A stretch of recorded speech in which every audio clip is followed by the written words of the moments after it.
If you want to understand how a massive global power station works, you can start by looking in your kitchen. At its core, the infrastructure that lights up cities operates on the exact same sequence as a simple kettle boiling water on a stove. The scale is entirely different, of course. Industrial power plants are sprawling facilities, releasing massive clouds of water vapor into the sky. But the baseline sequence is identical. We start with a source of heat. That heat boils water into high-pressure steam. The steam spins a mechanical wheel, called a turbine, and that spinning motion produces electricity. Despite the dense engineering of our modern electrical grid, the vast majority of human electricity generation relies entirely on this mechanical act of boiling water. To see exactly how spinning a wheel creates power, we have to look back to 1831 and the work of English scientist Michael Faraday. Faraday discovered the principle of electromagnetic induction. If you take a conductive wire coil and move a magnet through it, the changing magnetic fields physically interact with the wire. That intersection induces a voltage, which then pushes an electrical current directly through the coil. But there is a catch. Induction only works with continuous motion.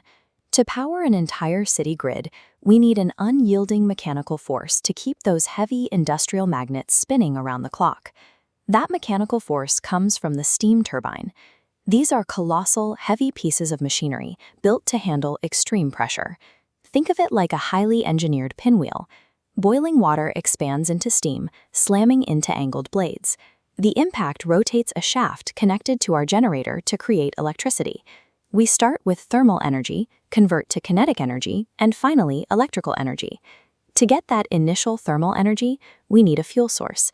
Historically, and still today, that means burning massive piles of coal to generate heat. But coal isn't the only option. We can burn biomass, tap into geothermal heat, or use nuclear fission. Notice the architecture. The right side never changes. Whether you burn fossils or split atoms, the back end remains a turbine boiling water. The front end is completely modular. Let's test this logic.